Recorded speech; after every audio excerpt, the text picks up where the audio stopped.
প্রিয় ছাত্রছাত্রীরা, আজকের পর্বে আলোচনা করব নবম শ্রেণীর বাংলা বিষয় প্রথম পর্যায়ক্রমিক মূল্যায়ন 2025 এরই প্রশ্নপত্র বাংলা বিষয়।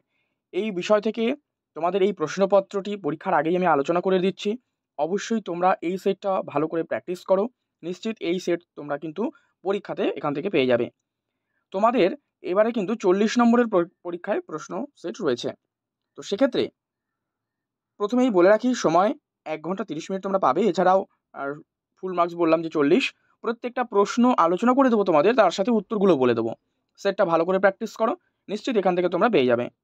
আর চ্যানেলে যদি নতুন হও অবশ্যই সাবস্ক্রাইব করে রাখবে, পর্ব ভালো লাগলে লাইক করে দিও। তোমাদের যদি কোনো প্রশ্ন জানার থাকে অবশ্যই সমাধানের জন্য কমেন্ট করে কিন্তু রাখবে, তোমাদের সমস্ত প্রশ্নের উত্তর দিয়ে দেওয়া হবে।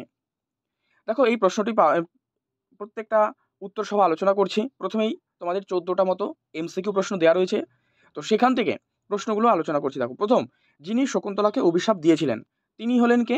তিনি হলেন ঋষি দুর্বাসা, অপশান ক। দেখো, এগুলো তোমাদেরকে পড়িয়েছি, বিষয়বস্তু প্রশ্ন উত্তর সমস্ত কিছু করিয়েছি হুবহু। তোমরা যারা সেই ক্লাসগুলো করেছো দেখো কিভাবে প্রশ্নগুলো কিন্তু কমন রয়েছে। 2, কত বছরের পরিশ্রমে ইলিয়াস প্রচুর সম্পত্তি বানিয়েছিল? দীর্ঘ 35 বছর কঠোর পরিশ্রম করার পর সে কিন্তু প্রচুর সম্পত্তি বানিয়েছিল। তোমাদের আমি এখানে একটা HW দিই একটু। প্রশ্নটা হচ্ছে যে এই যে প্রচুর সম্পত্তি বানিয়েছিল, তো প্রচুর সম্পত্তি বলতে কি কি ছিল এইটা তোমরা একটু কমেন্টে লিখে জানাও, দেখি কে কতটা আত্মস্থ করতে পেরেছো এই ইলিয়াস গল্পটি। 3 নম্বর প্রশ্ন, চলন্তিকাটা টেনে বের করতো। এই চলন্তিকাটাটা কি? এটা একটা হচ্ছে অভিধান, ঠিক আছে, অপশান ঘ।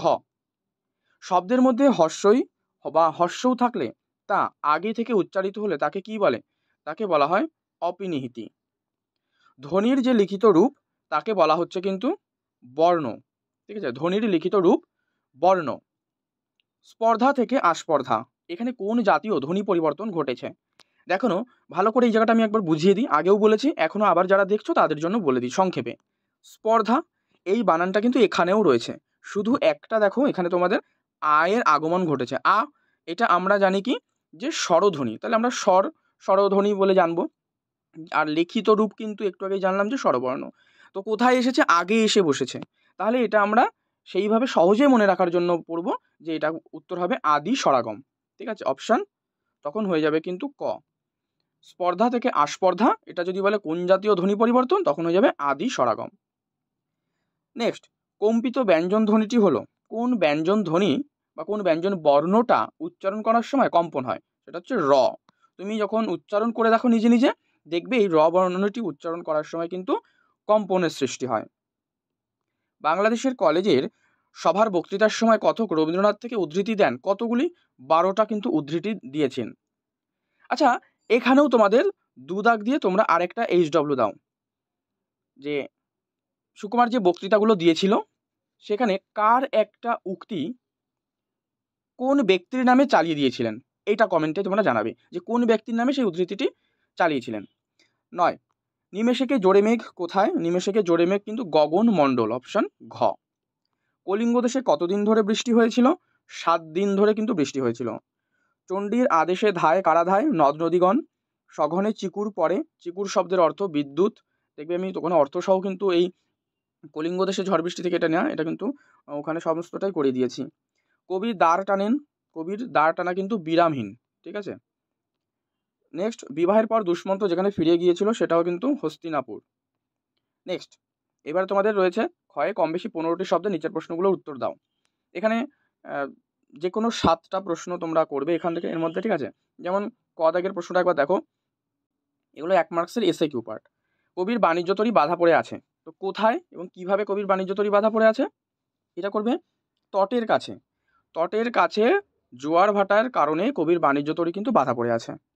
2, নোঙর কবিতায় নোঙর ও নৌকা কিসের প্রতীক? এটা খুবই গুরুত্বপূর্ণ। নোঙর কবিতায় নোঙর হচ্ছে বন্ধন বা ফিতির প্রতীক, আর নৌকা হচ্ছে গতির প্রতীক। 3, সে প্রচুর সম্পত্তি করে ফেললো, কে কি সম্পত্তি করে ফেললো? এখানে প্রচুর সম্পত্তি বলতে 200 ঘোড়া, 150 গরু মোষ আর 1200 ভেড়া।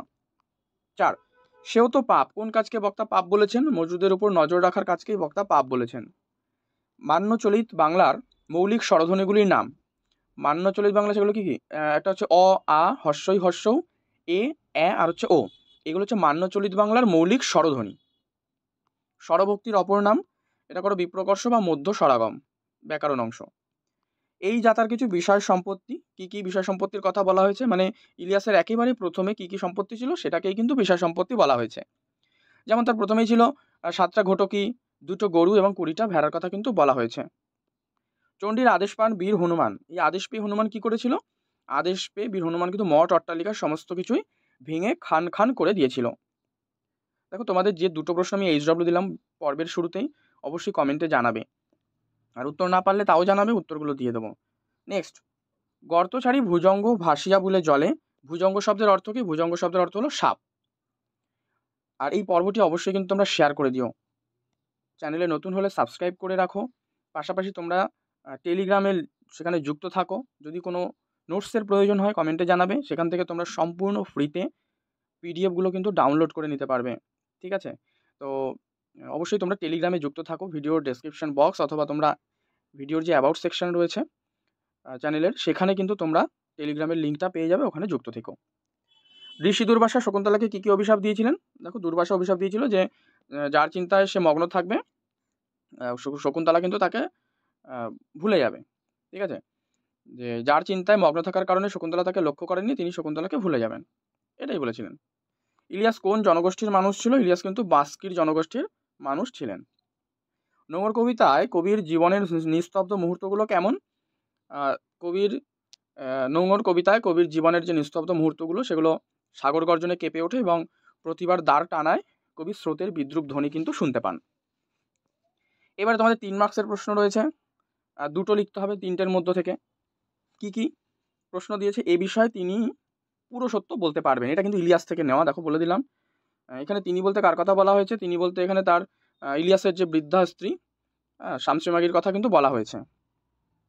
তো তিনি সত্য বলতে পারবেন কেন?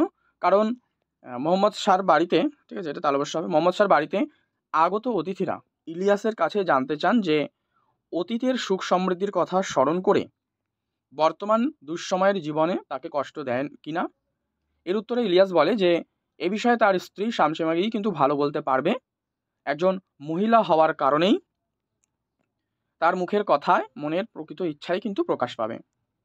দ্বিতীয় প্রশ্ন, কলিঙ্গের সমরে সকল লোক যে জৈমিনী, এই জৈমিনীকে? জৈমিনী হলো বজ্রপাত নিবারক। পুরাণ মতে জৈমিনী হলো বজ্রপাত নিবারক, ঋষি জৈমিনীর কথা বলা হচ্ছে। সকল লোক তাকে স্মরণ করে কেন? কারণ দেবীচণ্ডীর মহিমায় কলিঙ্গে নেমে এসেছিল এক ভয়ঙ্কর প্রাকৃতিক বিপর্যয়। সেখানে 7 দিন ধরে নিরন্তর বৃষ্টি হচ্ছিল, চারিদিকে ঘন ঘন বজ্রপাত হচ্ছিল, তাই কলিঙ্গবাসী জৈমিনীকে কিন্তু স্মরণ করেছিলেন। 3 নম্বর, যার দাম সংসারের সব ঐশ্বর্যের চাইতে বেশি। কিসের দামের কথা বলা হয়েছে?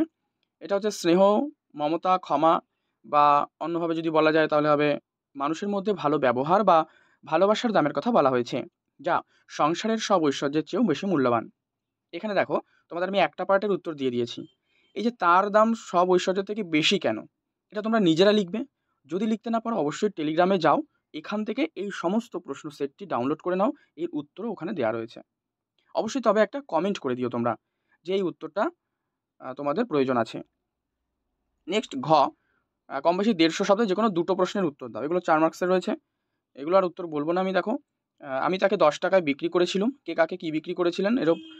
এরপর বক্তার মনে যে আত্মগ্লানির সৃষ্টি হয়েছিল তার কারণ। 2, এখন থেকে তুমি আমার একজন বিশিষ্ট প্রিয় বন্ধু হলে, কে কাকে কথা বলেছে আর কীভাবে উদ্দিষ্ট ব্যক্তি বক্তার বন্ধু হয়েছিল। 3, নোংর কবিতায় যে জীবন সত্য ধরা পড়েছে তার নিজের ভাষায় লেখো। ঠিক আছে, এটা গেল। এরপরে প্রফেসর শঙ্কু রয়েছে তোমাদের একটা বই, ওখান থেকে প্রশ্ন। লেখক কার কাছ থেকে প্রফেসর শঙ্কু ডায়েরি পেয়েছিলেন আর ডায়েরির বিশেষত্ব কী? 2, প্রফেসর শঙ্কু কত তারিখে মঙ্গল অভিযান শুরু করেছিল?